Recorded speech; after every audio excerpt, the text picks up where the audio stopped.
So what a night! I mean, so many knockouts, submissions. Brazil has a title again. We have a belt, and what's a lot, so many emotions. And I got her 4 times. And say, listen, I'm beating records here.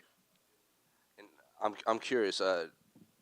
When we watched Mackenzie Dern's previous fights, she would keep her head up quite a bit, and even the commentary was saying like, they don't really like seeing Mackenzie like throw these combinations and leave her chin wide out there, and then you found a home for it at the end. I'm curious, did you see that in preparation? Is this how you saw the fight playing out? Nas últimas lutas, a gente viu que a Mackenzie estava levantando muito aquele queixo ali. Inclusive, durante o comentário da tua luta, foi falado que ela estava deixando o queixo muito alto. Virou um alvo para você. Você realmente parece que encontrou uma casa ali. E dali você foi isso que você viu mesmo? Estava na estratégia antes, você encontrou na luta? Nossa estratégia, né, dentro do vestiário, meu coach já tinha falado comigo, olha, ela não tem força para te nocautear, e assim que ela sentir a sua mão, ela vai começar a se abrir e você vai ter o espaço para você fazer o que você quiser. E foi o que aconteceu durante a luta, né? Ele falava o tempo inteiro para mim ter paciência, para eu ter calma, que a luta era a luta da calma, e eu só tinha que achar o momento certo, o tempo certo para colocar os golpes, e funcionou. I mean, we knew that this was going to happen. We knew that my team had mentioned that. I mean, she does not have the strength to knock you out. So that means that whatever you get in there and you hit her, she's going to feel it and she's going to open up, and that's exactly what happened. She opened up, and that's what we saw. That it was a fight of calmness, of patience, and just waiting for the right moment to strike. And she's been in some, back and forth wars against like Marina and all these other fights, and they haven't been able to finish her. You're now the first person to knock her out. Does that make this win even more special? E ela já esteve em lutas assim, toma lá da cá, luta com a Marina, por exemplo, e outras lutas que ela estava realmente na porrada, e nunca ninguém fez o que você fez com ela. Como é que você se sente? Eu estou muito feliz, né? Eu sei a potência do meu golpe, né? Eu sei o quanto eu sou forte. E em todas as entrevistas eu falo, onde a minha mão entra, não nasce mais cabelo. E foi o que aconteceu essa noite, né? Eu sei do meu potencial, eu sei o quão forte eu sou. E eu sei que se eu colocar uma mão, as pessoas não ficam em pé. I know my power. I know the strength of my strikes, and this is what I always say for every interview. Wherever my hand lands, no hair gonna grow anymore. And I know how strong I am, and we're gonna keep doing this. And I know at Media Day you said you would exchange information with her so you can keep in touch and talk about what you guys are going through in your personal lives. Were you able to exchange information? Você falou durante o dia de mídia que você talvez trocasse informação com ela para trocar uma figurinha por tudo que vocês estão passando na vida. Você conseguiu falar com ela e trocar informação? Durante a semana da luta, sim. Agora eu já não tenho tanta certeza. Mas eu acho que se a gente se encontrar, eu acho que dentro do octógono é trabalho, é nossa profissão. Mas lá fora não tem por que não ter uma amizade, talvez até treinar junto e falar sobre isso, né? Porque é troca de experiência, tudo faz parte da vida, tudo ajuda a crescer. Before this past week, yeah, during the week, but no, I don't know now. After this fight, but you know what? We're professionals. What happens inside the octagon is one thing, and afterwards, we're professionals. Like I think it's always important to actually exchange information and just exchange experiences in life. E como eu ganhei a luta, né? Eu tinha falado que pagava janta, então tá aí, mas se você quiser, nós paga janta essa noite. And since I won the fight, I said whoever wins the fight for dinner, so Mackenzie, the invitation's open, or I'm paying for dinner. Then last one for me, what do you want the next year to look like? Because obviously last year you were incredibly active. Do you want to maintain this activity, and at what point do you start looking at, because it seems like you fought everyone in the top 15. Are you looking at rematches, or are there fresh names you want to face? E o que você quer fazer? A gente sabe que esse ano, pro ano que vem, porque esse ano realmente tem sido a coisa mais ativa possível. Você basicamente já lutou contra todo mundo dentro das divisões, ou seja, agora o que? Você quer revanche contra alguém? Como que é o teu ano que vem? Eu ainda não parei 100% para pensar, mas seria bom ter uma revanche com alguém que eu já perdi, até mesmo para subir mais no ranking. E voltar, agora voltando com esse caminho das vitórias, ter a oportunidade de poder disputar o cinturão ano que vem, né? Então, para isso acontecer, eu tenho que me ranquear mais, pegar as meninas mais ranqueadas aí que eu já lutei e fazer essas revanches e trazer a vitória de volta. I haven't had much time to think yet, but I do think that that's what's probably going to be in the way. I mean, actually getting some rematch because the rematches are what going to take me through the path of being a champion again. I know that in order to actually to be a champion, actually to be able to fight for the belt towards the end of the year next year, I'm going to have some rematches and beat some girls that beat me. So I do feel that that's going to be in the way. Uma coisa que eu quero muito pro ano que vem é ter a oportunidade de lutar no UFC 300, que esse com certeza vai ser histórico e eu quero estar lá fazendo parte disso. And something that I really want for next year is actually to be able to fight in UFC 300, something that's going to be historic, and I would love to be a part of it. Is there one rematch that you would want more than the others? Tem uma revanche que você queira mais do que as outras? Ah, sem dúvida. Sempre é bom disputar o cinturão, né? Então seria, acho que contra a Weili, porque eu não tive a oportunidade de lutar direito com ela, né? Foi uma luta muito rápida. Seria com ela.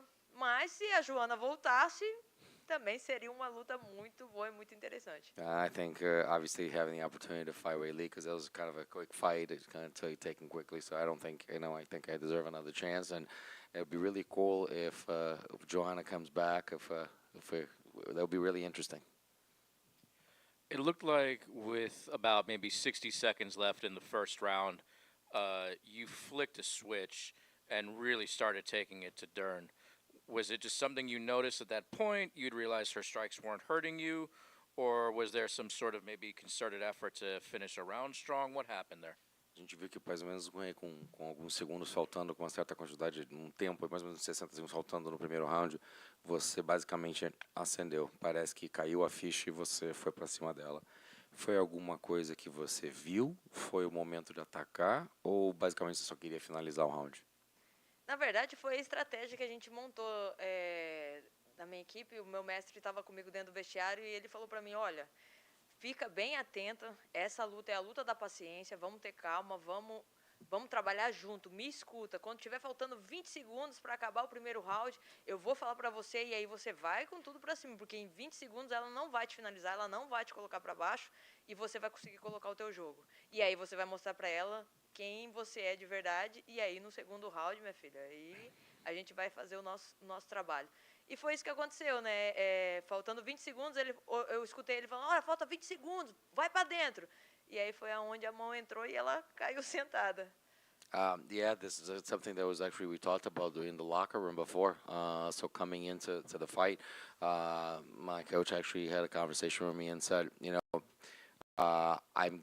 this is a fight of patience. You're going to be calm and patient throughout the fight, but there's going to be a moment about 20 seconds remaining in the round, in the first round, that you are going to go at her. And the reason why is because 20 seconds is not enough for her to get position on you or trying to finish you in 20 seconds. And you are going to show her what you're about, and then we're going to calm down for the between the rounds, and then the second round you're going to go to the barrage and just go at her. Played out perfectly then. Acabou funcionando perfeitamente, né? Foi muito bom. Jessica, over here, one more. Yeah. So going into this fight, a lot of people said if Dern gets this to the mat, she gets a hold of you in the grappling realm, it's over. In the fight, you seem to out-wrestle most exchanges you guys had, so I'm just wondering, how did her grappling feel? Was it like as legendary as they say it is? Todo mundo falou que nessa luta existia uma vantagem dela para cima de você em termos de grappling, ou seja, no chão que ela levava vantagem, mas você basicamente em termos de você lutou contra ela muito bem no chão. Como é que você sentiu? Foi ela tão lendária nesse aspecto quanto parecia? Em momento nenhum, né, eu subestimei ela porque eu sei a qualidade do jiu-jitsu dela. Só que eu também sei que dentro do wrestling e do grappling ela não é tão boa assim. Ela não tem boa. Então, para isso acontecer, para ela ir pro chão, para ela ir para onde ela é forte, ela tinha que me colocar para baixo. E eu já tenho 26, agora são 26, né? 26 lutas dentro do UFC. E já peguei meninas muito mais experientes de wrestling, de grappling. Lutei com a Tatiana, que é uma das melhores wrestling do UFC, e eu consegui defender as quedas dela no primeiro round. E dentro do alto nível, qualquer errinho que você comete pode ser o fim da sua luta, né? E foi isso que aconteceu comigo e a Tatiana. Então, para essa luta, eu já estava mais do que pronta. Eu sabia que ela não ia conseguir me colocar para baixo e que eu ia conseguir defender as quedas, ia frustrar ela e ia colocar minha mão e ia conseguir nocautear. I knew that she was a dangerous athlete, and if we went down there, I needed to be really careful. But one thing that I saw, she's not in their takedowns as much as she is actually when she's down there. I mean, she has just different positions, and I feel that that was prepared for takedowns. So I knew that if she tried to do that, I knew that I was going to be able to. Using my experience, maybe like 20, 26. Do I have 26 fights in the UFC? I mean, that's a lot of experience to actually help me out with knowing what to do down there. And I do feel that I fought girls who were stronger than her. And think about what Tatiana Suarez is. I mean, I just actually had a fight with her, and I know that at this level, you actually the smallest mistake that you make can actually doom you. So I was paying a lot of attention, and my focus is to defend myself. My takedown defense against Tatiana was actually pretty good at one point until I made a mistake, and I wanted just to keep the strategy and at one point get my hand in there, and that's what happened. Knock her down. Jéssica, aqui. Parabéns pela vitória, primeiramente. Vou falar em português para a gente se entender melhor. E, enfim, a Jéssica que eu vi hoje foi a Jéssica campeã. E foi muito bacana de ver como você utilizou a estratégia perfeitamente e seu punch é um dos melhores da categoria. Você já ganhou e já perdeu o cinturão. Em quantas lutas você acha que precisa, quantas vitórias você acha que precisa para lutar pelo cinturão de novo? Jessica, the Jessica that we saw today is a Jessica that's a champion. You know that you packed the hardest punches in the division amongst everybody as a fighter. But we want to know, so going forward, what do you think, how many fights do you think you need to get into? How many victories you need to roll together in order to actually have another shot at the title? Bom, essa Jéssica de hoje é uma Jéssica que tinha meio que adormecido durante a metade do ano, né? Eu vinha muito bem no começo do ano, e aí, por questões de questão financeira e comecei a escutar pessoas e treinar com outras pessoas que não eram a minha equipe. E essa noite, o meu mestre sentou comigo e ele falou assim, lembra quem você é. Lembra aquela Jéssica que ninguém coloca para baixo, aquela Jéssica do começo, que ninguém coloca para baixo, que ninguém nocauteia. É essa Jéssica que eu quero essa noite. Vai lá, você tá aí dentro de você. E foi o que aconteceu. Eu ressurgi das cinzas, trouxe aquela Jéssica de volta. E essa Jéssica campeã é a que vai ficar de agora para frente. Eu espero ter a oportunidade de fazer mais umas 2 lutas, né, e vitórias, que eu acredito que é o que o UFC vai colocar no meu caminho, para eu ter uma chance de disputar o cinturão. Mas hoje eu tô em quinta nas 2 categorias, então tudo pode acontecer, né? Pode surgir oportunidade de todos os lados. This was a Jessica that was dormant for quite some time, especially a certain part of the year. And you know what? I was training with people. I was hanging out with people that perhaps were not, they weren't in value to the cause, and they weren't helping out. And everything that I went through in my personal life, every divorce, everything else. So I needed to kind of bring back into myself. And actually today, the conversation that we had with my coach was like, this is you. You need to be yourself today. This is the person I need to be. You need to be that Jessica. The Jessica who's a champion, and believe me, this Jessica's here to stay. And I'm myself. I'm the Jessica that you all know. And obviously, I think that maybe with 2 fights, the UFC is going to put me through in a position that I could 2 wins to fight for a belt. But I think that I'm 5th in both divisions, so anything can happen. So maybe I can get something before that. Thank you. All good?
to a bad start.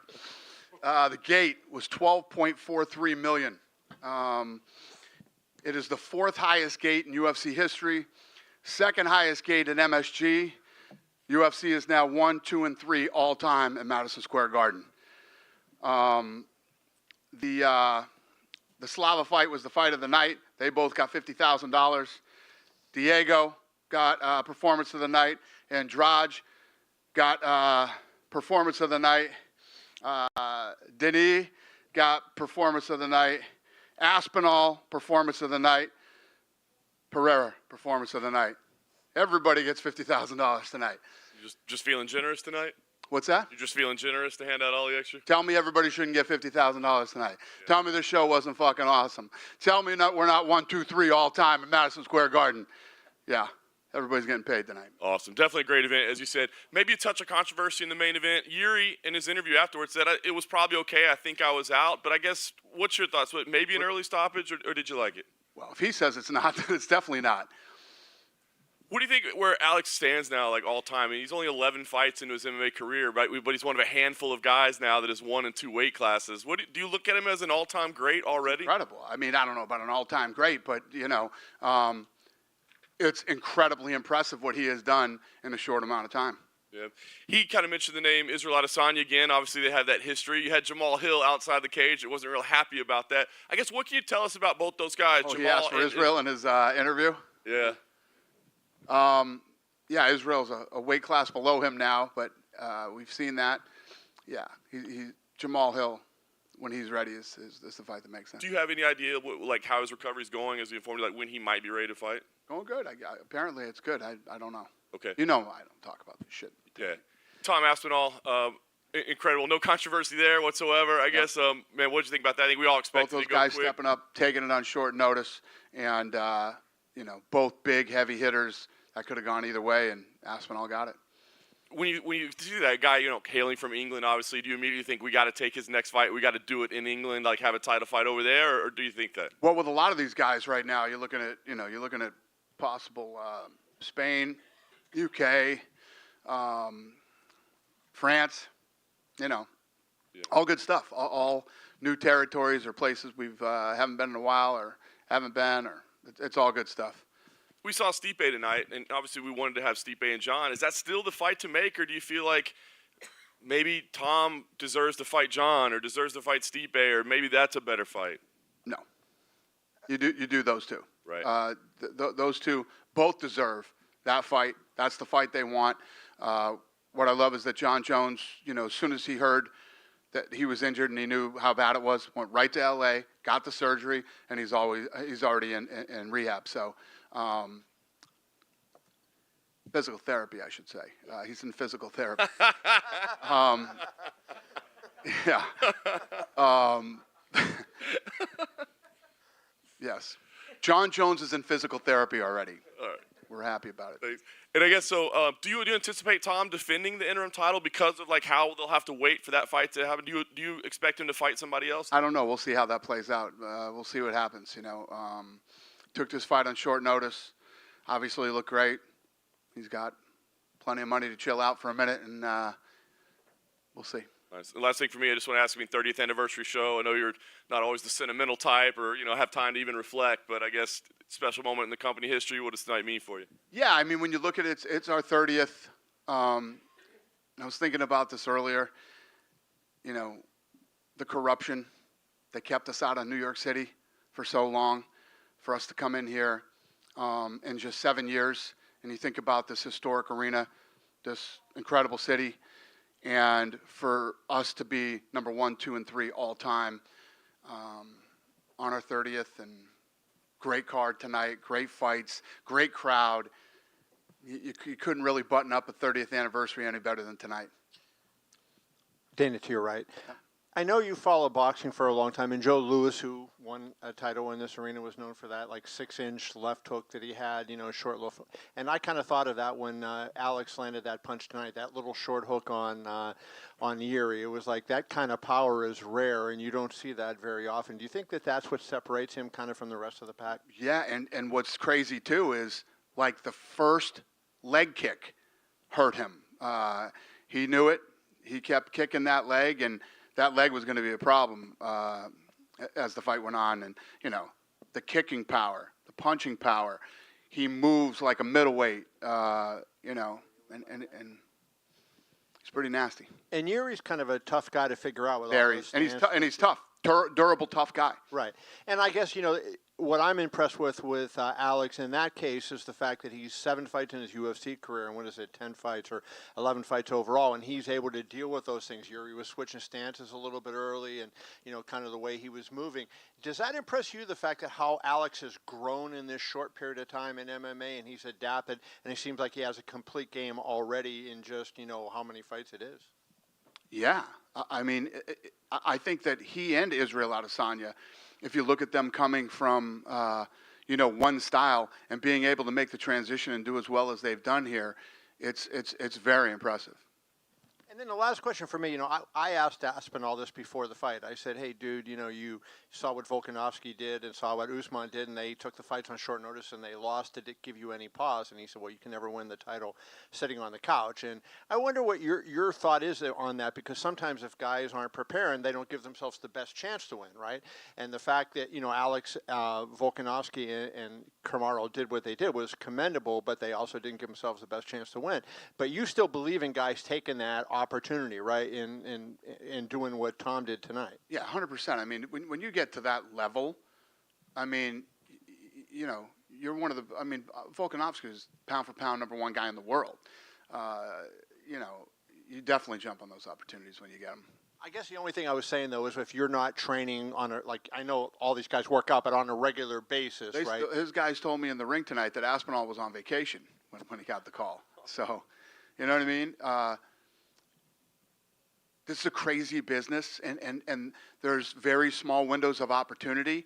When big opportunities pop up, you have to take them in life, period, but especially in this business. You never know what's going to happen. You know, John Jones is getting ready to fight Stipe Miocic and tears the, you know, his pec off the bone, and you don't know what's going to happen. You never know. So when you get them and you're not hurt, yeah, you take them. Dana, in the conversations you've had with John and Stipe, do you think that is a retirement fight for them both, or do you think they could be convinced to stick around and maybe fight Tom after? So I had lunch the other day with Stipe, and, you know, Stipe is very focused. Listen, it's one of those fights you have the best heavyweight of all time versus the greatest martial artist of all time. That's the fight they want. It's the fight that makes sense. It's the fight that... And I asked Stipe that question. He says, I don't even know. All I care about right now is John Jones. It's the only thing I'm focused on. I want this fight really bad. With Tom, right, it's not just the way, it's not that he's winning, it's the way he's winning and how quick he's winning. Do you think this guy could be the new generation of heavyweight that likes we haven't seen before and could even go on to be one of the best in that division? Yeah, so obviously what we've seen of him is great, but I hear even better things about him. I mean, I hear in the gym this guy is an absolute beast. He kicks the shit out of everybody. And the people who surround him and know him well really believe in this guy. So obviously what he's shown us so far has been unbelievable. I can't wait to see what's next. Now you got 2 champions from the UK. Is there a chance we get a pay-per-view back there next year? Yeah. Cool. Yeah, we're going to be going all kinds of places next year. So, yeah, it's fun. I always talk about, you know, how do we beat this year? How do we beat this year? And it's just, you couldn't write a script better than reality. What really happens and how it plays out and where you end up. It's what's so fun about this business. Yeah. Last one from me, you know, you #1, #2, #3 in Gates at MSG. I know you're not a guy who holds on to grudges very much, but is this the perfect way to say fuck you to those people who kept you out of New York? Say that again? Is this the perfect way to say fuck you to the people who kept you out of New York? Yeah, well, believe me, the people who kept us out of New York went to fucking prison, so they're good. But yeah, the culinary union from Las Vegas, fuck you. Yeah. Dan, the front right here. I know you gave him a bonus, but what do you make of Benoit Saint-Denis as a talent? A lot of people online are already labeling him as one of the more violent fighters in the division, and he already wants his shot at the BMF title, and then he's already talking about fighting Islam so early into his career. So what do you make of him as a talent moving forward? Yeah, I mean, obviously tonight was a big night for him. Looked great. He's one of the hottest prospects in Europe right now, period. So, yeah, we're excited. Similar question about Diego Lopes. You gave him another bonus, but he seemed to get one of the bigger ovations even before this fight, even at ceremonials. He's already calling for main events in Mexico. So a similar question: where do you think you can take a fighter of his caliber? And it seems like he's already a budding star. Yeah, you're absolutely right. He's fun. He's exciting. I like everything about this kid. The answer is yes. You could do a lot with him. And the last one for me, Lupi Godinez became the first female UFC fighter to have 4 wins in 1 calendar year, and her first fight was in May, so 4 wins in like 7 months or something like that. She needs a month off. She seems a little bummed about it, but where do you see the future for her too? She's bummed out about a month off. That's awesome. Listen, that those type of people are right up my alley. I love that stuff. And when you see fighters who have that mentality and that's how they are, it's like Hamzat when he burst onto the scene. People get who are real and who are real fighters. They love that shit. So, yeah, I love it. And last one for me, is there any location for the Ilya Topuria-Volkanovski fight? Ilya seemed to be hinting at possibly Los Angeles. Not yet. And I assume the same thing for the Sean O'Malley-Cheeto Vera fight, no location yet? None. Okay. We would have announced if we did. But Hey, it's Dana, coming. to your right. Right here. I know you touched on it a little bit with Alex Pereira, but 7 fights in the UFC, 2 belts. No one had done it faster than 9 fights, which was Randy Couture, and then BJ Penn did it at 11. Just kind of the progress of this, like how remarkable is what he's done in this amount of time? Yeah, no, it's unbelievable. Like I was saying earlier, he's him and Israel both coming from a one style. And then coming in here and accomplishing what they've accomplished. I mean, that stuff was happening like 20 years ago. Now to come in and do it at this day and age and this era is incredibly impressive. Yeah, for sure. And I guess it was said on the broadcast that apparently Tom Aspinall told Laura Sanko that he strained a muscle in his back pretty much right after he accepted the fight and was barely able to train. Were you aware of that? And No. I guess how much more does that make? Not right this second, yeah. No, it's impressive. See, his guy. On. They were telling me he was on vacation when he, but they didn't say anything about being injured. Yeah, and you had quite the group with you, cage side. For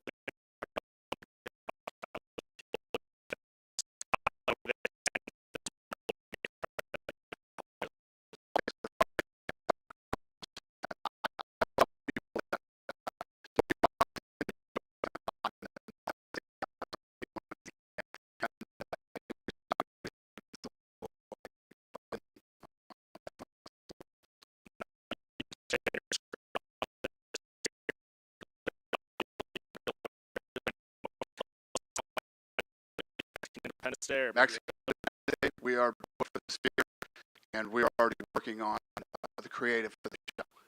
Does it seem like it's going to be a challenge, or can you give us any insight? It's going to be a massive challenge, and I love every minute of it. I can't wait to dive into this thing. We're reaching out as I get more of the pieces of the puzzle put together. I'll let you guys know as it comes along. But I'm super excited about this. I love challenges. Everybody keeps saying to me, I don't understand how you're going to put the octagon in there. I don't understand how you're going to do this. I don't understand how you're going to do that. I'm going to remember that I said this to you tonight. I'm going to put on the greatest live combat sports show anybody has ever seen. Awesome. And just lastly for me, we were in Saudi Arabia a couple weeks ago. Conor McGregor was there, and he spoke to us for a little bit. He was pretty much begging, saying, like, just please give me my date. Please give me my date. The Schmo reported tonight that his sources are saying Chandler is happening at UFC 300 in April. Is there anything you can tell us about Conor? What did the Schmo report? He said that the Chandler fight is in the works for UFC 300 in April. Got it. Anything you can tell us? Well, if the Schmo said it, it must be true. Well, that's the only report out there. But have you talked with Conor? Like, he just seemed very keen to get a date as soon as possible. He is definitely chomping at the bit to fight again. There is no date. Okay, thank you. Yep. Hey, Dana, to your right in the back, we saw some great performances from the young fighters tonight, guys like Diego Lopez and Joshua Van. How quickly do you want to see these guys back in the octagon, and what impressed you about them? Everything was impressive about them. I don't know how fast they'll be back. It's going to, there's a lot of different things that determine how soon somebody goes back and fights, but it's not anything that I'm even thinking about right now. And then Dana, to your left over here. Could be a little premature, but 2024, any plans to come back to the Northeast? I know maybe March, Atlantic City is circulating. Wondering if you could confirm that. We have been talking about Atlantic City, yeah. We have been talking about Atlantic City. We've been talking about Jersey. Yeah, we'll see. Dana, to your right. I don't even have the locations for the fights that I already have booked. We're still working on, so I'm not, you know what I mean? Sorry, what do you see next for Jiří Procházka?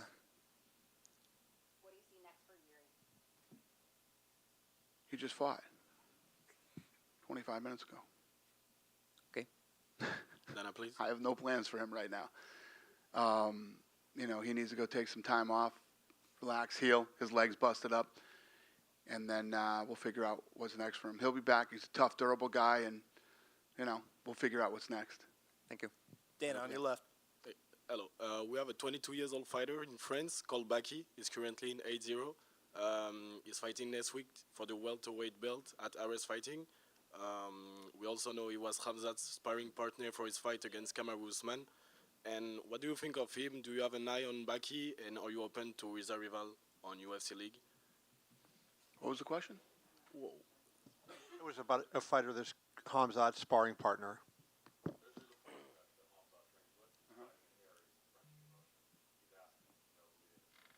Yeah. Right. I do not. You do not know him? No. Oh, okay. But if he wins, I probably will. And now you just told me about him, so I'll have to check him out. Okay. Keep an eye on him. Yeah. Dana, Cool. Yeah. in the middle. Just wondering, now we've got 2 UFC champions from the UK, if you have changed your mind about potentially doing a UK stadium show?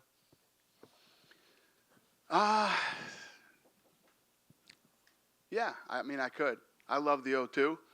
But we'll see. We'll see how he progresses and what happens, and, you know. But it's pretty awesome to have a heavyweight champion from the UK, so.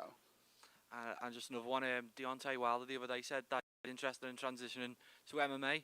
Just wondering if that's something you're interested in, and if there's been any conversations between you and Wilder. Deontay Wilder expressed interest in transitioning into MMA. Just your thoughts on that, and if you think that could potentially happen. I like Deontay. We have a good relationship, and it's interesting. You know what I mean? You never see this shit happening. You never see the boxers going, "Oh, I want to come over there and fight in the UFC." So we'll see what happens. Dana, sorry, just one more from me. Yeah. I've seen a video of Stipe entering the arena. He seemed to have a bit of a limp. Is there any injury issues with him at the moment? Stipe was limping. Yeah. I had lunch with him the other day. He didn't say anything about any injuries, so I don't know. Okay, Yeah, thanks. he didn't mention anything to me. Dana, over here. Yes, sir. Congratulations on another great night in Thank you, sir. New York City. Yes, sir. Everybody was commenting about how respectful everybody was to each other. All the fighters respected each other. You know, the temperature was very, very low for this fight card. We were talking about that too. Yeah, and it was built on great fighters and just talented fighters and the best in the world. Like, the people that are complaining about it, do the tastes of the MMA fan need to change, or do the fighters need to change where, you know, they, need to do better promoting? But, like, at the same time, like, how do you feel about that, or what were your thoughts about it? You talked a little fast for me at the end. Were you saying, how do I feel about the respect that was shown between everybody? Correct. We loved it. I mean, I was talking about Aspinall and Sergey. I mean, their exchange when they were being read the rules, their exchange after the fight. Everybody was super respectful. This is one of those fights where you don't need a ton of shit talk. Everybody knew. People who were in the know, when the Jones fight fell out, people that know the sport knew that fight was a real fight and was going to be good. And everybody was respectful. It's actually kind of cool when that happens, and it makes the stare downs much easier on me. And we also saw you dipping your toes in boxing. Are we going to see more pay-per-views in boxing, more things on UFC Fight Pass? What's the current plans for boxing? Well, I mean, right now I like Tom Loeffler. I like his show. I like his matchmaking. HBO's out, Showtime's out, and I'm going to use UFC Fight Pass to sort of be, I'm going to be the network. That's what I'm going to be. And the production was this way, very, very fast-paced. There was fights after fights. Like, obviously with the last 2 boxing fights, NyQuil takes boxing to go to sleep at night. It was talking for 2 hours, and then the fucking brutal. Brutal. Try to sit through a live boxing show. Try and do it. Show up to the first fight and try and do it. Yes, if you notice the pace of the show, moves fast. The matchmaking is real. Even Callum Walsh, who, Freddie Roach believes in a lot and is a prospect right now, they threw him in there with a real fight. This kid was 13-1, 9 knockouts, turned it into a street fight at the end. And, these are the kind of fights that you'll see in that promotion. And that's what I love about it. I love the pace, matchmaking, and everything else about it. He's got a lot of good up-and-coming talent. The other thing you don't see a lot, you always get this in the boxing world, you get the big fish in a small pond type stuff. They never go outside there. You had East Coast versus West Coast. That's the type of stuff you're going to see on Fight Pass with 360 Promotions and Tom Loeffler. Awesome. And one more question for me. And we saw you sitting next to Triple H. How's the relationship been with TKO, and how's been working with Vince McMahon and Triple H? Maybe some cross-pollination like Pride did with New Japan Pro Wrestling? No. Listen, if there's something there, like Ronda going over there, like Brock coming over here, if that, whether we were with them or not, if that was the case, we would do that stuff. But the relationship has been incredible. Vince has been an amazing partner. I always like Triple H and Stephanie. So we're having a good time with those guys. So you're saying that there's not going to be a Battle of the Billionaires 2 between Dana White and Vince McMahon. Is that correct? What's that? There's not going to be a Battle of the Billionaires 2 between Dana White and Vince McMahon at WrestleMania. It's all over. We're buddies now. Now we're friends. Congratulations. Thank you. Dana down here to your right. Yep. In the 12 years since John Jones claimed the light heavyweight title, you've seen many a prospect who's been touted as the potential man to beat him. Now, I know there's still a lot that has to happen in terms of John and Stipe, but if John does stick around after that, how do you rate Tom Aspinall's chances of beating him in comparison to the other fighters of previous times? Well, let's see how John heals. Let's see how he looks when he comes back from this injury. Obviously, he's going to fight Stipe. Let's see how that goes. And then, John Jones is so good. I mean, you can doubt him. You can this, you can that. You not like him. The guy's never lost a fight. Moved up to heavyweight, made it look really easy. I don't know the answer to that. We got to see how everything sort of plays out. And how big do you think it is now? We've obviously previously had two UK champions in Leon Edwards and Michael Bisping. How big is it having a heavyweight champion? I know it's interim, but still. No, it's huge. I mean, listen, whenever you get a heavyweight champion from anywhere, it's a big deal.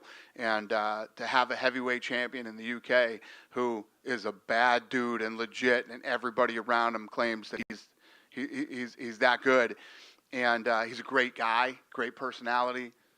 It's a home run. Cheers, thank you. Thank you. Dana, right down the middle here. Over here. Tom was talking to us earlier this week about the heavyweight division. He sees kind of a golden age coming, a new golden age for heavyweight MMA. More athletic guys that can do a lot more. They're not kind of plotting and maybe like the way maybe we saw in different generations before. What's your take on his thoughts on that? I don't understand the question.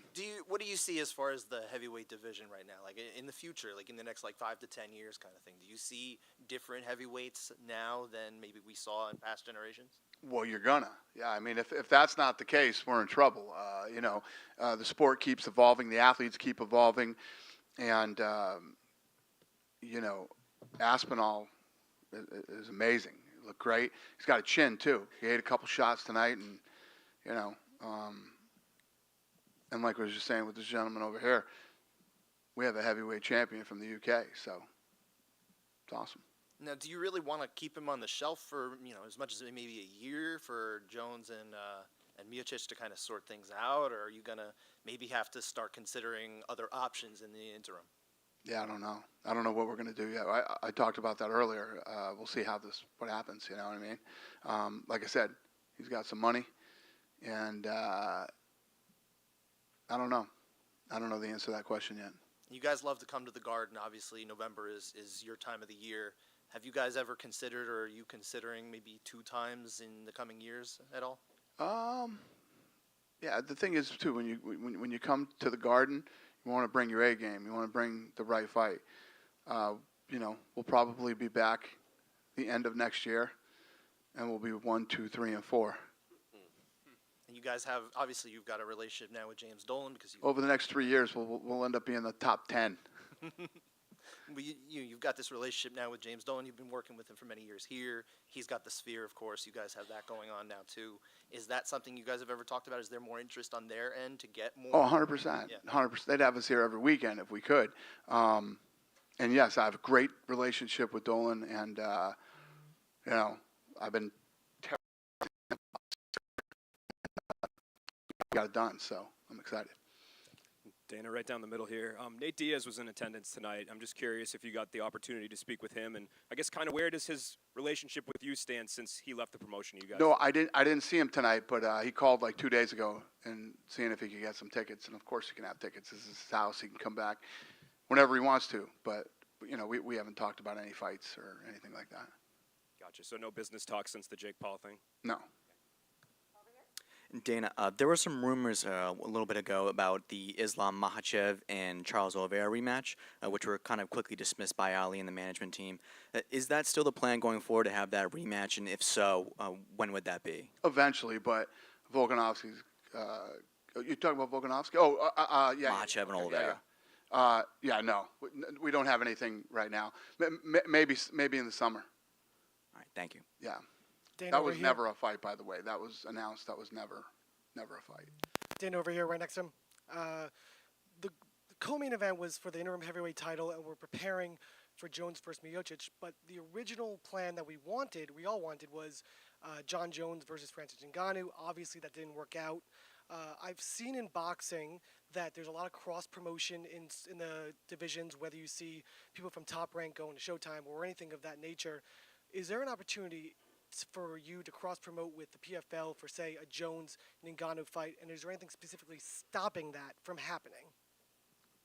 Is there any way to stop it from happening? Is there anything that's stopping that specific fight or a specific cross-promotion with the PFL from happening? No, I'm not interested in that. We tried to make that fight. They didn't want to do it, and it's done. He doesn't fight here anymore. I'm not interested. So no fights with the PFL just in general? Should I? Possibilities. We got 1, 2, and 3. They can't sell a fucking gate. Oh, talk to me. And Dana, it's a stupid question, but go ahead. Talk to me.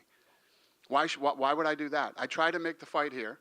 They didn't want to do it, but I should co-promote with like a Bellator or a PFL. Why should I do that? Talk to me. I guess it's just, a partnership with ESPN or anything like that, just in general, with just co-promoting in MMA to make, MMA fans happy, just for everyone to be involved with each other. What? Because of ESPN? As a partnership, yes.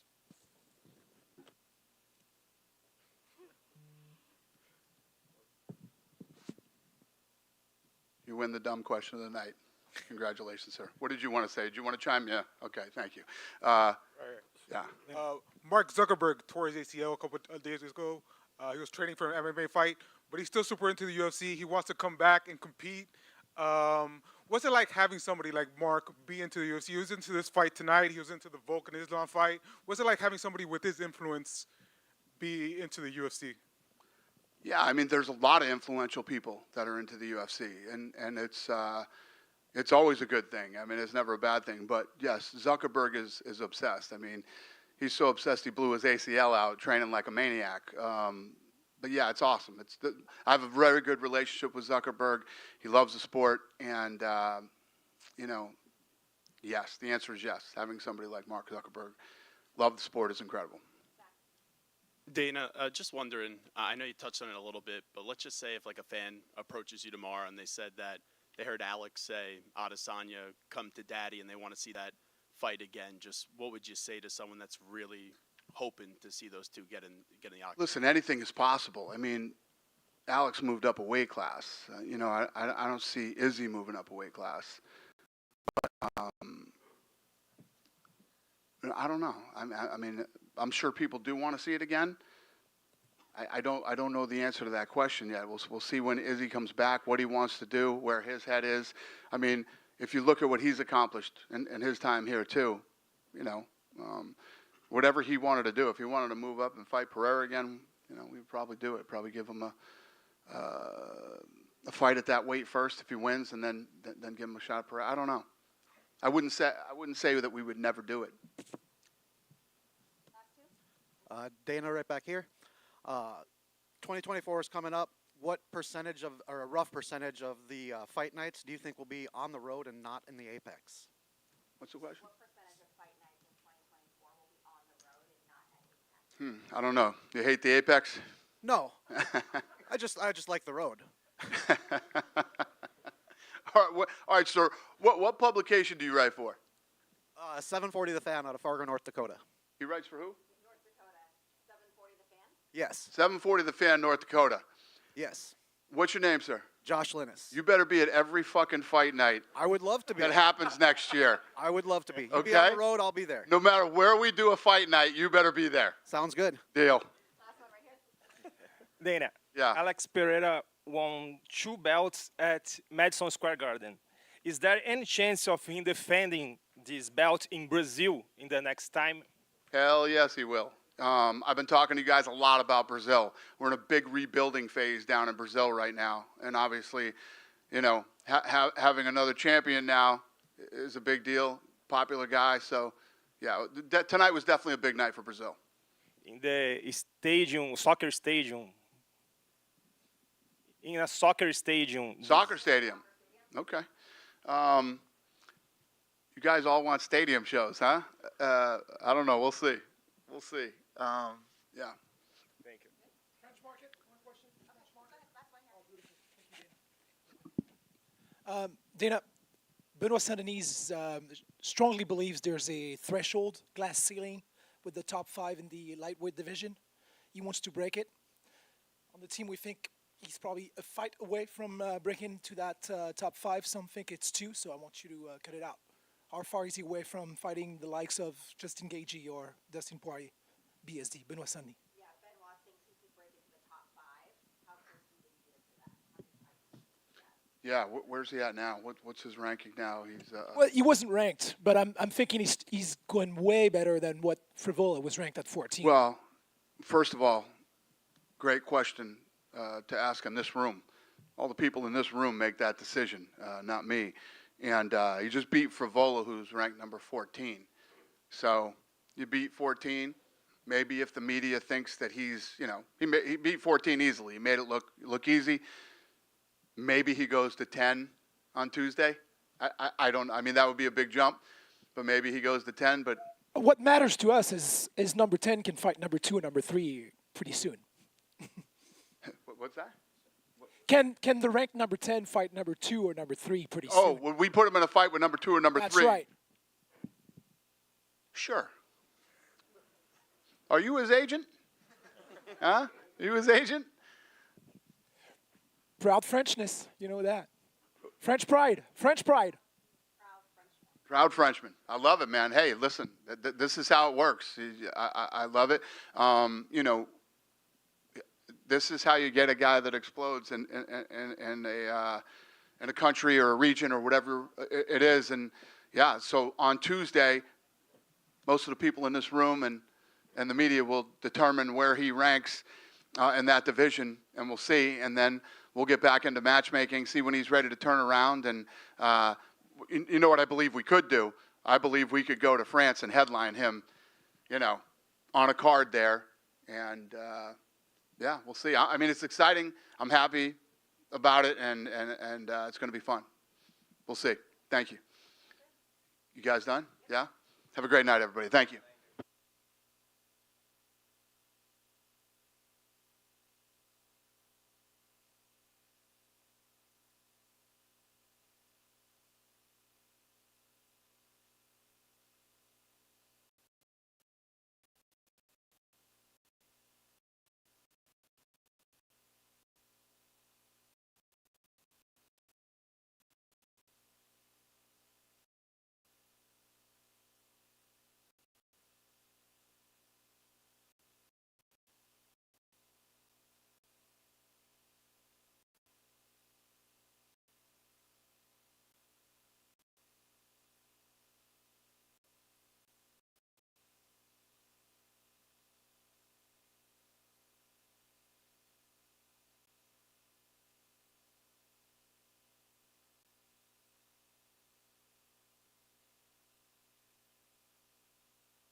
Jack, hey, hey. 1, 2, 3, 4. Hey, hey, hey. Good.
bring the pizza up.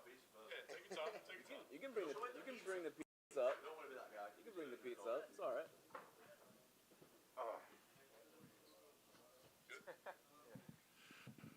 Tom, congratulations. Obviously, been kind of a whirlwind 2.5 weeks, I imagine, for you. I mean, have you even had a chance to process what exactly just unfolded for you? No. Simply no. I think this will take a while to sink in, to be honest. It's been an absolutely crazy 2.5 weeks. I've been saying, I can tell people now, I basically didn't have any training camp at all. I wasn't really in the best shape. I got the call like 4 days after. I pulled my back really bad. I couldn't barely move or do anything. And yeah, it's been some, and I didn't have a visa as well. It's been some 3 weeks. Let me tell you, it's been absolutely insane.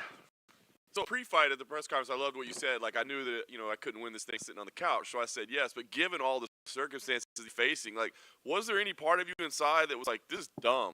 I probably shouldn't be doing this. Yep, that was my exact thoughts when I was sat in the locker room tonight. I was like, what am I doing? But to be honest, I get this a lot. Like, too many people in this game, I think, and in life in general, I'm not trying to be like a philosopher, but like, hide away from fear. Like, they try and be like, oh, I'm not scared. I openly admit I'm scared. I'm going to do it anyway. That's when I do my best. Like, look, when Sergey whacked me with the overhand right, my mouthpiece started to come out. That's when I do my best work. When a big scary guy's coming at me like that, like, that's when I'm at my absolute best. And I embrace fear, like, with open arms, and I'm happy to be scared to perform like. Well, it was a great.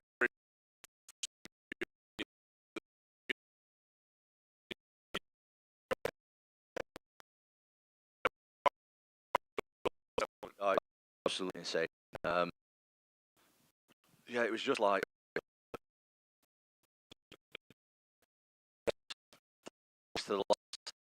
I'm a lifelong martial artist, you know. My dad got me into this stuff when I was like 8 years old. To be honest, it's always difficult for me to because I'm so into it. I've just always been in the gym.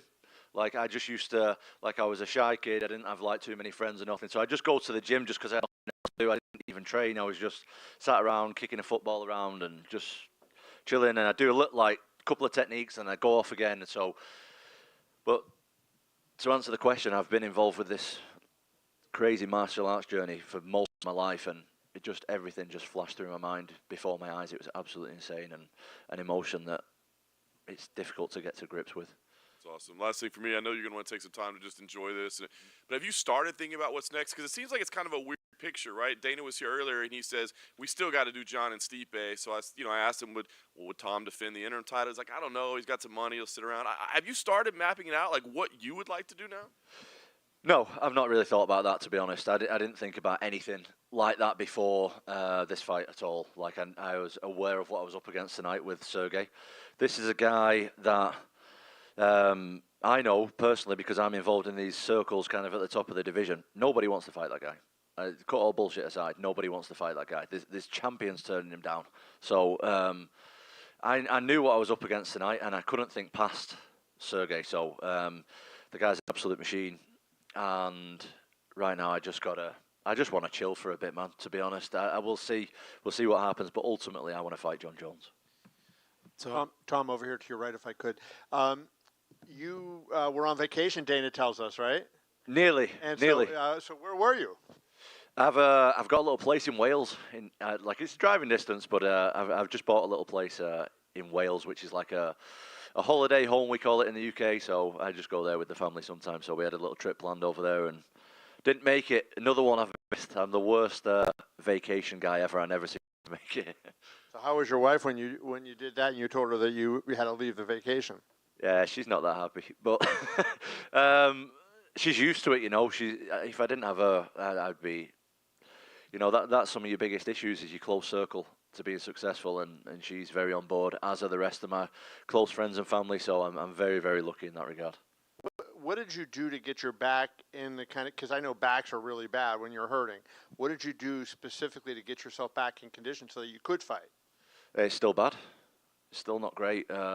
I've just been getting massages, seeing the chiropractor and getting in the ice bath, getting in the jacuzzi, all the rest of the stuff. But to be honest with you, it's still not the best. I'm gonna have to get treated properly when I go home. When Sergey hit you with that punch and you know the mouthpiece and you kind of wobbled there a little bit, anything go through your head like, you know, I have to be careful, or any thought about the way the fight was going to play out? No, it's all happening a bit faster, kind of think, all that kind of stuff. Like, I'm obviously aware he's got massive punches. And because I was so nervous, like, I started off the fight not very well. Like, I wasn't moving really well at first. And that's happened in fights before, you know, but never against a guy like that dangerous. So, yeah, he started to come out a little bit. I kind of readjusted the mouthpiece on the fly. And I think that he thought he hurt me with the shot, but he didn't. Angles coming back in and landing my shots. You don't want to stand flat-footed and trade with a guy like that. That's why all my punches were off the angle and with the calf kicks and stuff. Last, I want to ask you, you won the title in your 8th fight, which is an amazing accomplishment, and the guy that fought after you won his 2nd title in his 7th UFC fight. And I wonder, just as an athlete watching somebody do that, like, can you just comment on what the significance of what Alex just did by winning lightweight title and a middleweight title in the last year, and doing that all in that short period of time? Yeah, it's fantastic, and obviously he's got a long kickboxing career as well. The guy's an absolute machine. Very scary human being also, like Sergey Pavlovich. I don't think I've ever seen him smile this week, so I'm quite scared of him as well. Hopefully I won't have to fight him one day. But yeah, he's amazing. I'm a big fan of his. I'm a big fan of Yuri's as well. Also another scary guy, another wild guy. I'm going to have to watch that fight back, obviously. I've not had a chance to see it myself yet. But yeah, they're both two great guys. Tom, you've made no secret of how much your father has meant to your journey. I know that your dream was always to give him that belt, but when actually getting to do that in the octagon, actually physically doing the thing you dreamed about for so long, what's that experience? Oh, mate, it gets me emotional thinking about it. There's a million people involved in this career, not just my dad.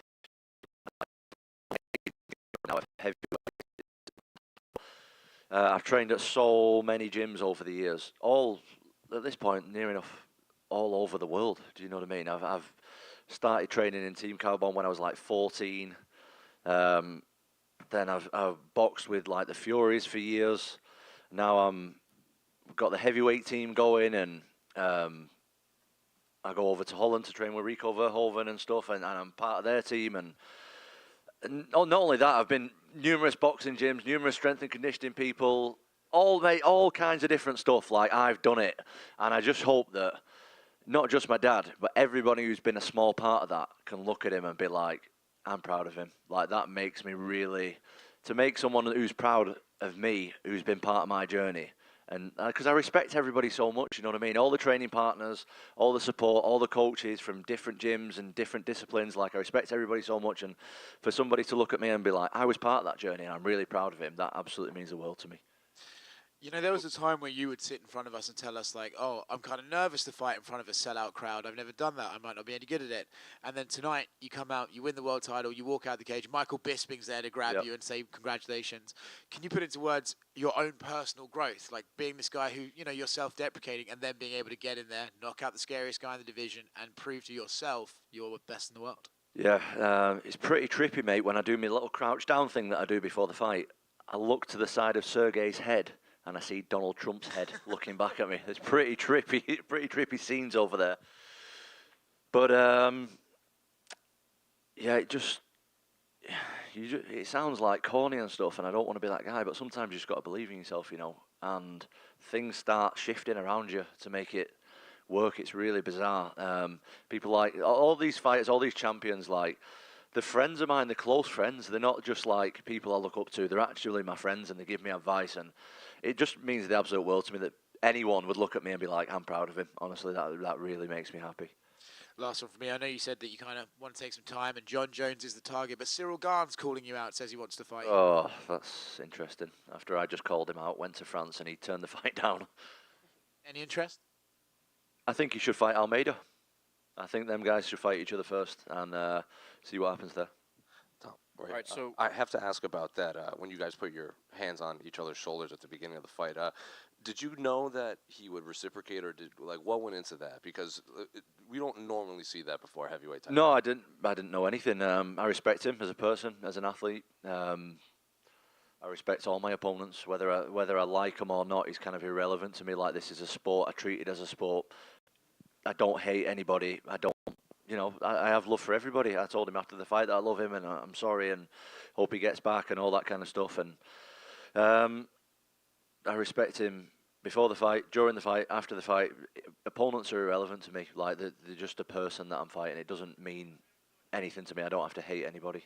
Considering the short nature of the short notice nature of this fight, is he a guy you think you'll see again down the road at some point? I think so, definitely. I believe he's like 31 years old. I'm 30 years old. We've both got another at least 5 years at this thing. And believe me when I tell you, he's going to knock everybody else out in the division. So we're going to go again.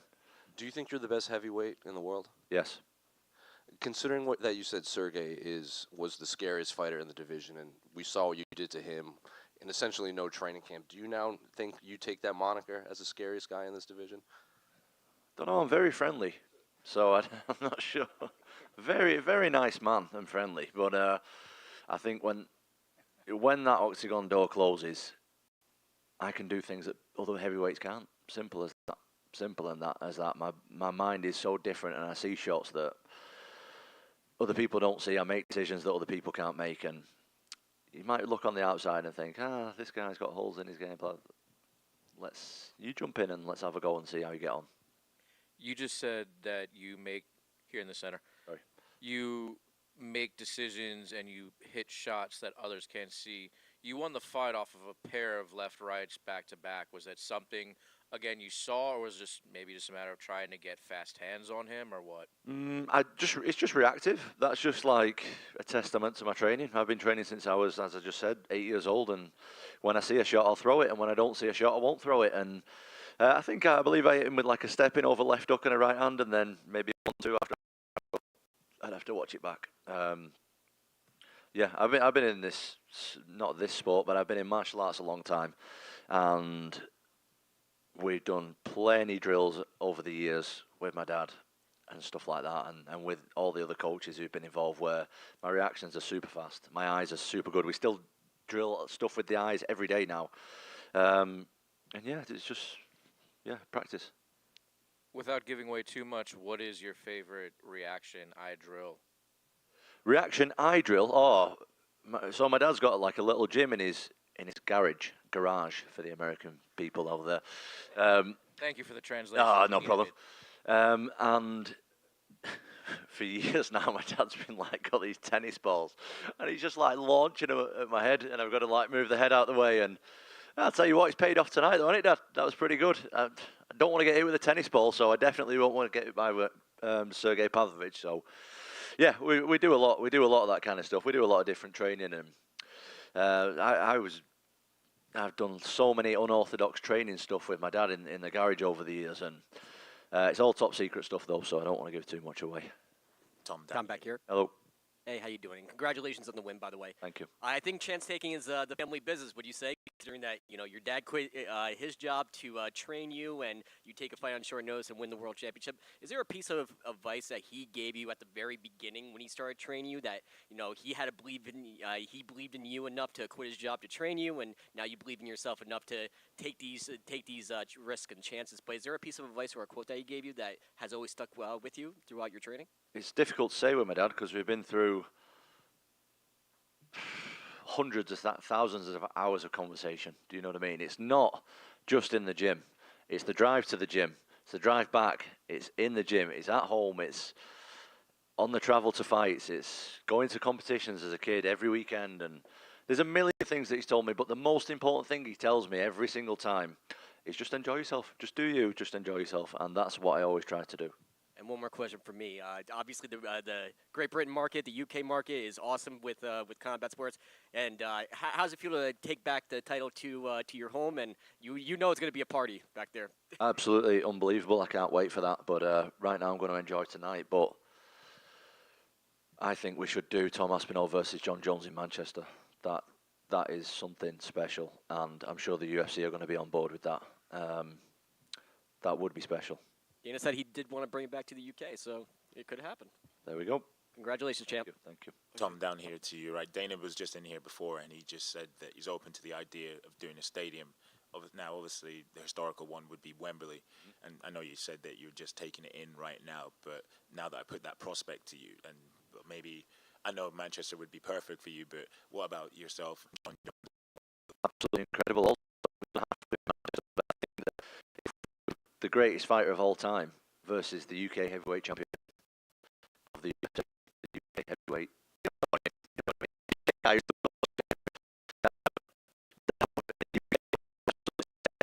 Let's do it. Absolutely.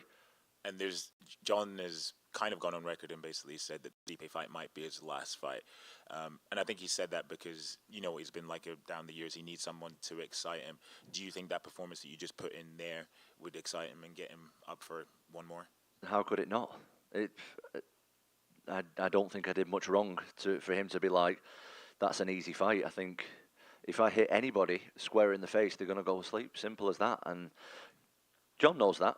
And that's no disrespect to John. I absolutely love John. Like, he's one of my favourite fighters of all time. I absolutely look up to him, but I want to fight him, and I think I can win. And you don't have to answer if you don't want to, but what were the first words that you said to your dad, Andy? I can't remember.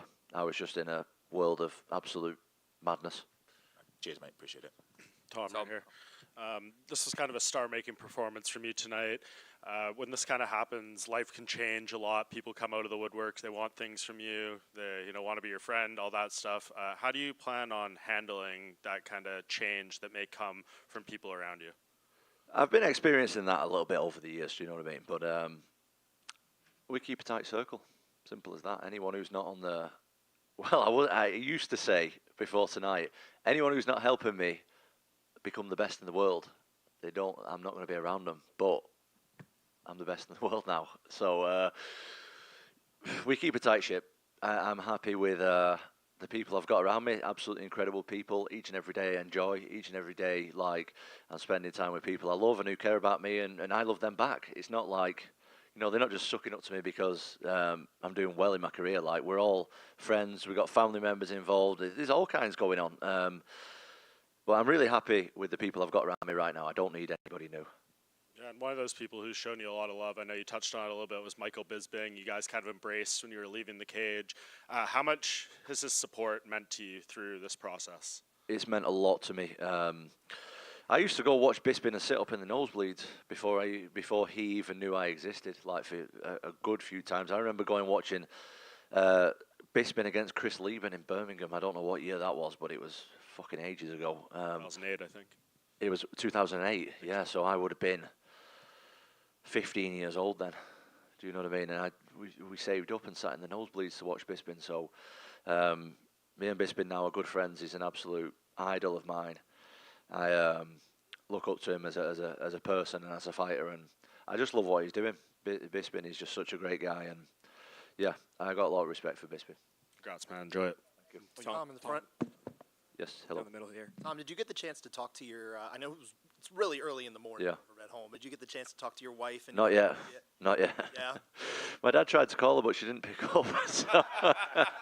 So I don't think she knows yet. I'm not sure. So there was no plans for her to, or the kids even. No, absolutely not. And my oldest kid now, he's 7, so he started realizing a little bit what's going on, and he actually watched Pavlovich and was like, "It's going to be a tough one, Dad."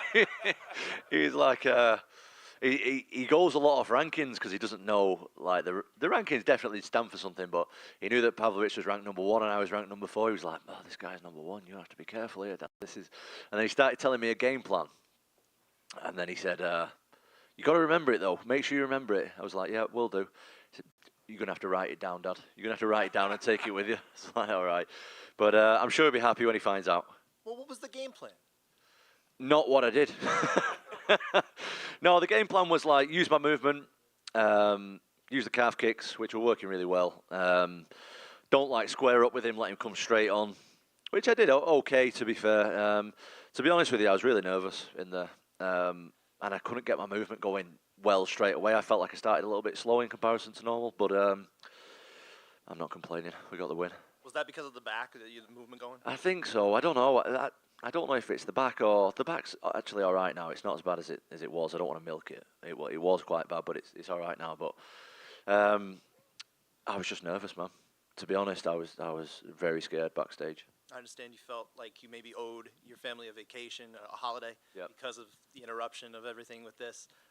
Might they expect a greater holiday, maybe something more special because Absolutely, of the they deserve everything, and I've been away so much lately, with fighting and training and traveling, and I've just not been at home much. So I need to spend some time there for a little bit and meet up to him. And the last one for me, I mean, obviously, if you're going to be waiting for John Jones, you might be waiting a while because he may not come back till, who knows, summer, could Yep. be later than that. Is that something you're prepared to do, wait even more, as much as a year or more to get No, you a fight? I don't want to wait a year. I definitely don't want to wait a year. But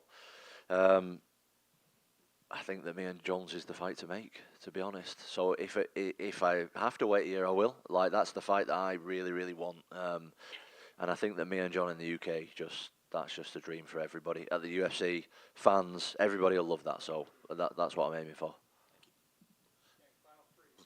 Yeah. Tom, just over here. Congratulations on an amazing KO victory.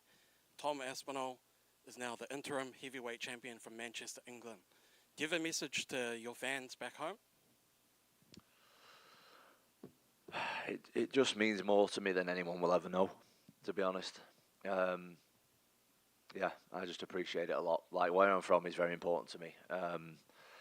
But not only that, I got so much love here as well. Like, I didn't expect it. I didn't know what to expect, to be honest. Everyone's just been so nice, and it goes a long way, and I really, really appreciate everybody and anybody who's even wished me good luck or whatever. Do you know what I mean? Showed support in any kind of way. It absolutely means the world to me, and I'd love to thank everyone individually, but obviously I can't, and just means the absolute world. Tom, right down the middle here. While you were sitting up there about 5 minutes ago, John Jones tweeted about you. Oh, that's nice. Okay. It's a nice tweet. He said, "Congratulations on the interim heavyweight championship belt. That was an awesome performance." So to hear that from him, the guy that many consider to be the greatest fighter of all time and a prospective future opponent of yours, I guess, how does that feel? I've seen John talking nice stuff about me on a podcast as well. It's really nice. Obviously, it's always nice to hear nice things about you, but from someone like that who I massively look up to even more so.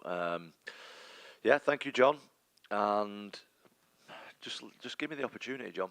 Let me do it. Give me my dream fight. Why not? I've just achieved my dream now. Give me my dream fight. Let me fight for my legacy now, please. And Tom, just on to your left, can you actually explain this week now in terms of Atherton to Times Square, your face lighting up, and then now you're the interim heavyweight champ of the UFC? Because not many people do things like that from the Northwest, so it's just incredible. Didn't know you were coming, mate. It's nice to see you here. You Cheers, blended mate. in there. We got Manchester in the house. It's lovely. That's excellent. Yeah, mate, it means the absolute world. As I said, where I'm from is extremely important to me. Just everything about it. I just love the whole northern culture and everything. Just everything. And I just hope people are proud of me, man. I feel like I've done a big thing, at least in my life, and I hope that people can look at it and get some kind of inspiration from it. Do you know what I mean? It's as people from the Northwest, we're not told we can do stuff. We're always suppressed, I feel. Luckily enough, I've got amazing parents, and I wasn't, but I hope I can be that guy who's someone is starting out in martial arts and is like, he's from the same place I'm from, I can do it as well. If I can do that a little bit, that's mission accomplished. Tom, congrats, mate. Thank you.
Alex, congratulations on the victory tonight. I guess, can you just put into words what this means to already be the champion of a second division this early in your UFC career?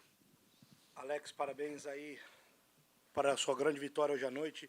Coloca para a gente aí o que significa para você estar vencendo a sua segunda divisão na sua vida. Bom, significa muito para mim, né? Esse é o resultado de um trabalho bem feito nesses longos anos, né? E, pô, essa conquista agora, pô, claro, sempre difícil, mas muito importante.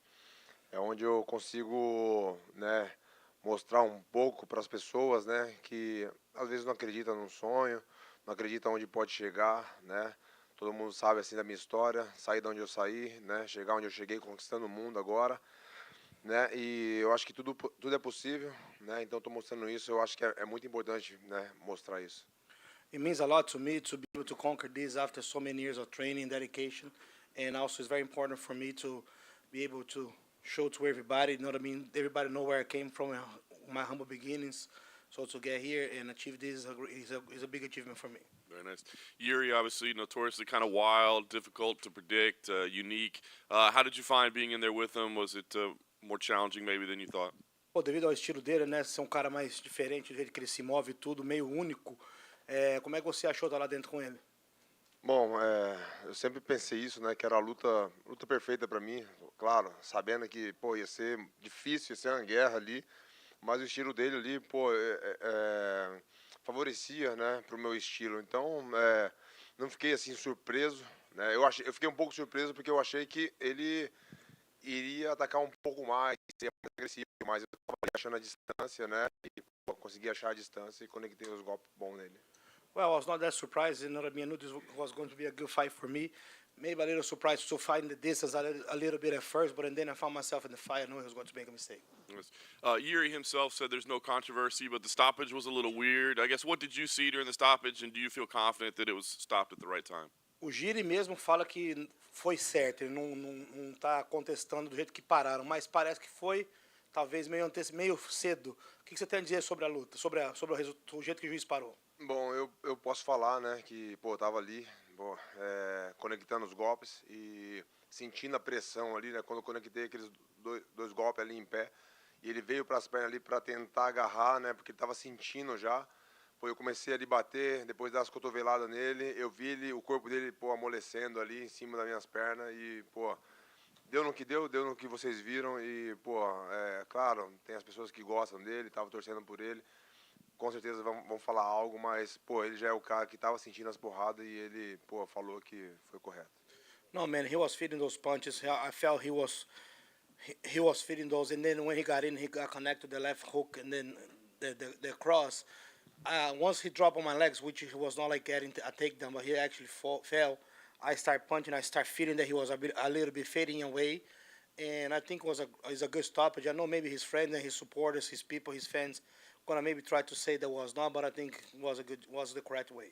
Nice. Last thing for me, you mentioned the name Adesanya again. Dana was here earlier, and he said, look, Jamal Hill's next. Is that a fight that you welcome, and what do you think of Jamal as an opponent? Bom, por último aí, né, sobre a Adesanya, você acha que é uma luta certa para você e sobre o Jamal também? O Adesanya eu falei ali em cima, né? Pô, foi um cara que, assim, me motivou muito a fazer o que eu fiz, né, aqui dentro da organização. E, poxa, acho que eu devo algo para ele e eu acho que com essa ideia dele de estar esse tempo, né, dando uma pausa aí, eu acho que, pô, muitas pessoas querem ver ele lutar, né, para ele mostrar o talento que ele tem e, pô, eu acho que eu vou conseguir fazer ele voltar antes. No, I meant what I said over there, you know what I mean? I think I owe this to Adesanya. He motivated me at first, and I think, you know, the whole thing about him staying all this time, you know, 2027, and I think it's a waste of talent. So I think many people try, but I think I'll be able to bring him back. Poitin, eu falei agora há pouco, fiz uma pergunta para o Dana White, se ele gostaria de ver você defender o cinturão no Brasil, na sua próxima luta, num estádio de futebol. Esse é o seu desejo também? Cara, he just asked Dana White if he will be open to make a title defense for Alex in Brazil, and we asked him if this was his wish too. Bom, pô, eu quero lutar, para mim não importa, né, aonde que eu vou lutar. Claro, pô, tô morando aqui, né? Pô, do lado de casa aqui, agora eu vou voltar para casa, vou gastar 1h30, né? Então, pô, isso para mim é muito bom, porque viajar é um pouco complicado. Claro que a gente quer dar um show para os fãs ali, pô, no Brasil, né? Querendo ver uma luta ali ao vivo, né? E, pô, isso seria muito bom, mas é aquilo, cara. Fica à disposição da organização, onde eles acharem que tem que me colocar, eu vou lutar. Well, it really don't matter to me, even though it's much more convenient to fight here because it's about an hour and a half from my house, so you know what I mean. It's much easier than have to move the whole team somewhere, but that's up to the organization. É bem provável que o Jamahal Hill seja o seu próximo adversário. O fato dele ter vencido o Glover te dá um combustível a mais para vencer essa luta? It's most likely that Jamal Hill is going to be your next opponent. The fact that he already defeated Glover is something that fuel you a little more for this fight. Muitas pessoas, né, os repórteres me perguntaram, né, agora, que eu ia, para vingar o Glover e tal, contra o Giri, e eu deixei bem claro que eu não levo assim emoção para dentro do octógono, porque para mim não fugir ali do que eu quero fazer, né, do todo planejado, todo treinamento, né, não ser jogado fora, né, claro, pô, eu gosto muito do Glover, né, pô, mas luta é luta, né, eu poderia ter perdido ali, mas, pô, eu saí com a vitória. Like I spoke to other reporters, they asked too. I don't know if he'll be able to be ready on time or not. And has, you know, when it comes down to revenge, the same as on this fight. You know what I mean? Everything can happen over there. Could have came with the loss, but nothing personal. E a minha última agora. Você foi o lutador a conquistar 2 cinturões com menos lutas no UFC. Você agora tem várias defesas que deve fazer e tal, se continuar vencendo nessa categoria. Você pensa em algum dia, por acaso, lutar nos pesos pesados para tentar ser o único da história do UFC com 3 cinturões? You're the first fighter to win on 2 different weight classes in such a small amount of fights. Let's say everything doing fine, you defend the belt a few times. Fighting a heavyweight is something that you have in mind. Bom, desde quando eu estava no peso médio, sempre essa pergunta se eu ia subir pro meio pesado, e eu falava que eu não tinha planos, mas quando meu corpo me avisasse que eu tinha que subir, eu iria fazer isso, e foi o que eu fiz. Pô, tô com 36 anos de idade, né, eu não sei, né, daqui 2, 3 anos como é que vai ser, como meu corpo vai estar, né, se meu corpo falar que eu tenho que subir, eu vou subir, eu tenho que lutar, mas eu não vejo isso agora, entendeu? Tá longe disso. Since I was fighting middleweight, people already been asking me if I will fight a heavyweight, and I keep saying the same thing, that I'll have to listen to my body. I'm 36 years old now. I don't know how far can I still fight, so right now my focus is just this. Alex, I wanted to ask you, when you made the decision to go to MMA from kickboxing, what factored into that, and did you have to humble yourself? You know, you're kind of starting over again in a new sport. Quando você começou a sua transição para o MMA, apesar de ser um cara muito experiente já no kickboxing, você teve que ficar humilde e começar bem quase do zero para começar no MMA? Bom, no MMA eu comecei em 2015, né? Mas não estava focado ali porque eu tinha planos no kickboxing, mas eu já tinha começado a fazer algo, né? E quando eu cheguei na academia do Glover, eu adiantei muito, né? Esses treinos, me dediquei bastante e, migrei, né? Definitivamente para o MMA, então isso me deu mais condições para me estar treinando e evoluindo cada dia. Well, I've been training MMA since 2015, but due to my kickboxing career, I had to focus more on that, put my whole focus on kickboxing. After I started helping Glover for his camps and start training at Glover's gym, I made a shift and, merged into MMA. When you decided to switch over, did you believe that you could be this successful this quickly? I know you had confidence in yourself, but in terms of believing that you could be a champion as fast as you became, and almost a legend, you have beaten 4 UFC champions already in your career. Did you think it could come this fast when you first tried MMA? Quando você começou MMA, você imaginaria que um dia chegaria aqui como campeão duplo, né, campeão de 2 categorias e todo esse sucesso que você já teve? Não imaginava, né?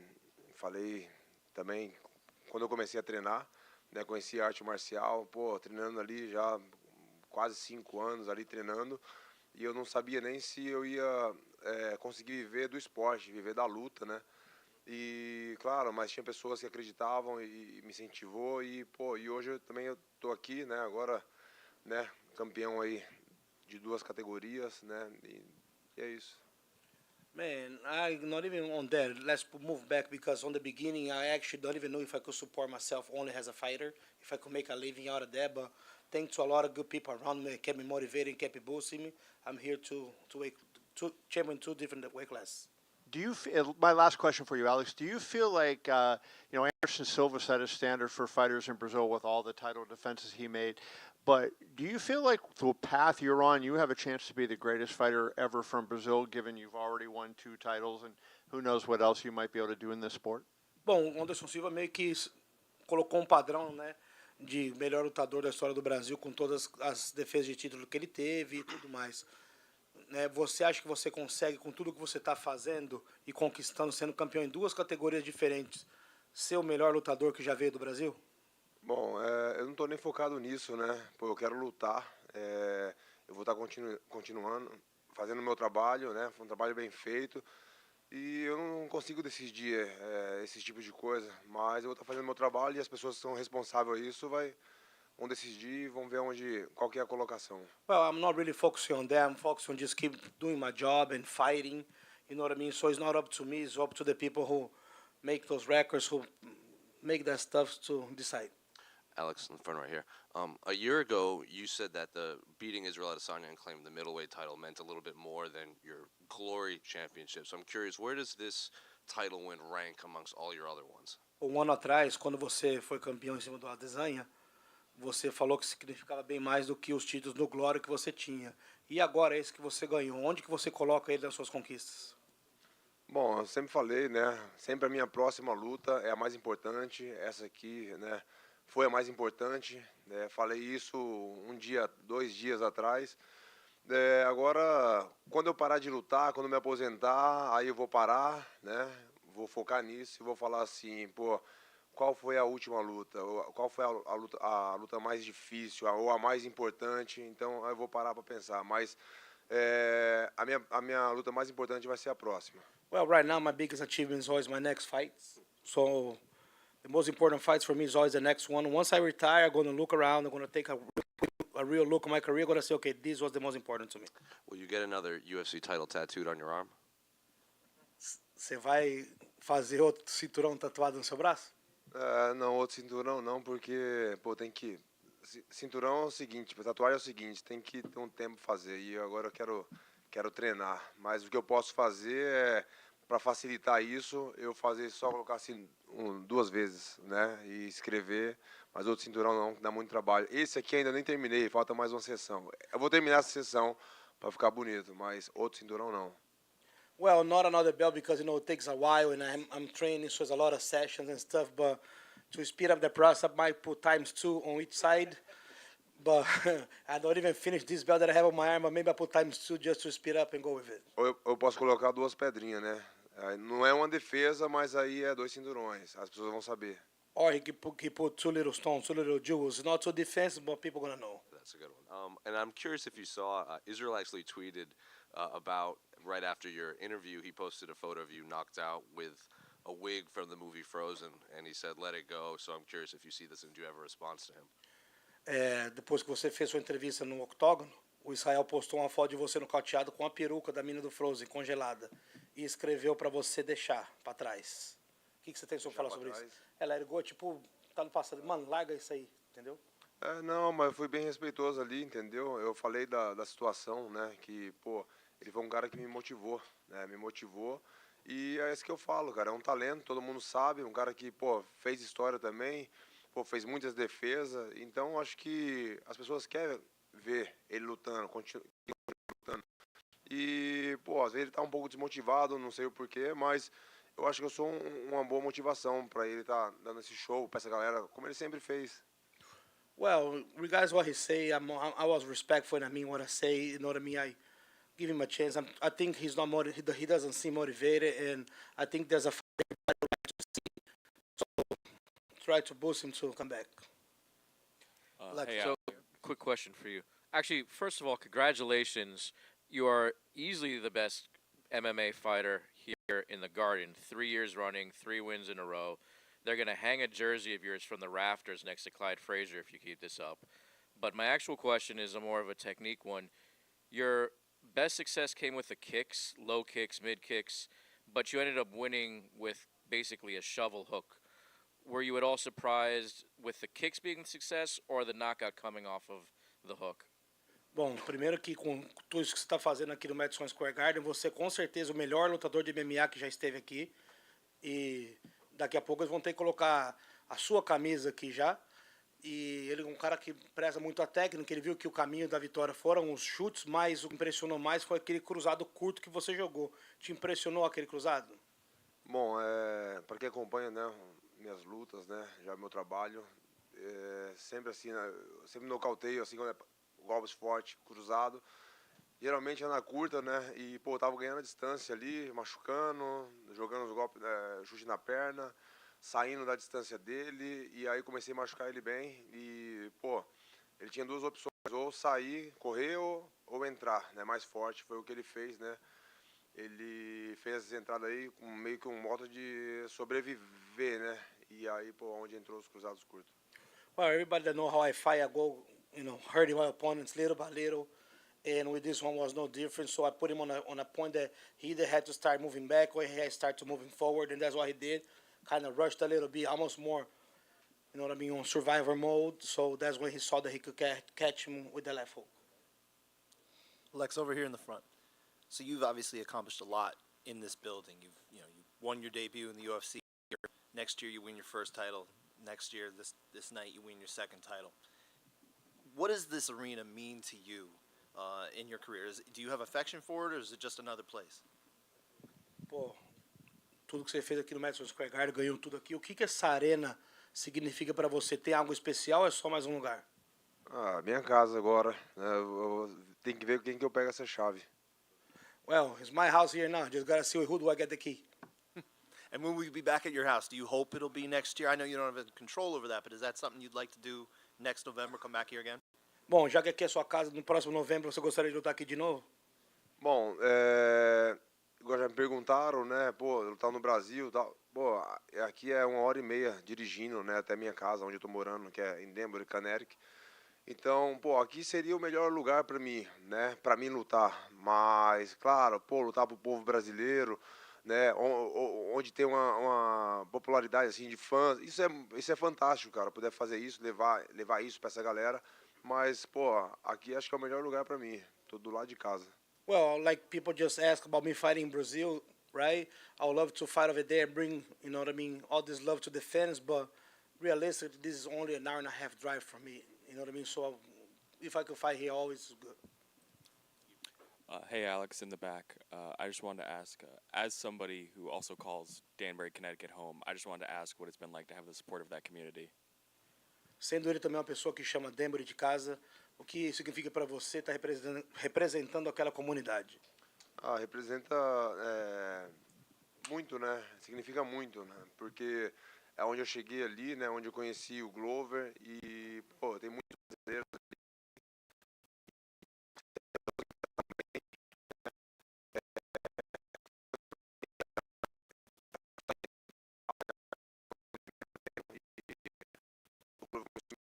Ali, e assim, treinando com outras pessoas, assim, amador, né, pessoas lutando amador, com peso menor do que o meu, e, pô, me dando um trabalho, assim, e às vezes me dando uma pressão,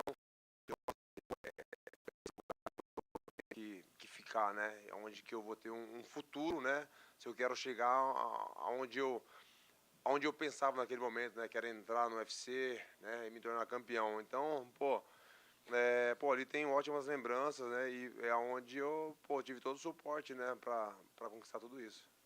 Well, since day one when I came to Danbury, Glover was very receptive to me. Not only him, but everybody around there was very warm with me. And start training over there, and I find myself training sometimes, Glover is a different guy. He put me to train sometimes with amateur guys, and I see how hard it is with his amateurs over there. So I realized that that's a place that can bring something different for me. It's a place that I should have stayed there. So we'd like to be in there.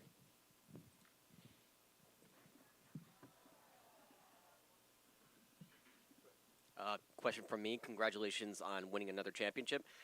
Compared to last year, where the volume was turned way up, and obviously there was a lot of trash talking between you and Israel, was it more of a relaxing week, knowing that you were fighting someone that respected you, you respected him? Was it more relaxing, or what was the difference? Pô, comparado com a semana de luta com a Desan, que tem aquela guerra psicológica, falando, né, provocando o outro e tudo aí, é melhor para você ter uma semana de luta como essa, em que seu adversário te respeita e você respeita ele? Não, com certeza. Eu estava até conversando ontem, pô, com a minha equipe, daí falando ali na coletiva de imprensa, né, pô, na press-conferência, né, pô, como que tava assim a galera ali, todo mundo calado ali, sem ofender um outro, né, mas a gente conseguiu, né, até na encarada ali, mostrar que seria um show, que seria um mega evento, né? A gente não precisou ficar um ofendendo um outro, falando mal do outro, né? E as pessoas sentiram isso e, pô, você viu aí como tava, né? A arena lotada. No, since yesterday I was talking to my team, you know what I mean, how on the press conference, everybody was more composed, more quiet, but we say that like that's not going to matter because I know that this fight's going to sell good, and so today, you know what I mean, they are the full arena in great fight. And one more question from me. Obviously, you're holding the same belt that Glover Teixeira held, and I and a lot of people can consider you one of the greatest Brazilian fighters of all time and put you in the same vein as an Anderson Silva, Nogueira brothers, all the greatest. But are you ready to consider yourself and put yourself on that esteemed list? Pô, muito legal você ver com o cinturão que já foi do Glover e ele te coloca ali, né, como um maior lutador que já veio do Brasil, junto com o Anderson Silva e com o Minotauro, e você também se coloca nesse patamar? Bom, como eu falei, estou fazendo meu trabalho. Às vezes a gente fala algo, mas pessoas criticam, né? Então, o que eu vou fazer é trabalhar, ter ótimos resultados, e aí as pessoas que são responsáveis de colocar em algum lugar ali, eles vão fazer isso e vamos ver onde que eu vou merecer estar. Well, like I said before, I just do my job. I just keep training. Whoever's in charge to make these records, they're going to know where to put me in and where I'm going to belong. Congratulations, champ.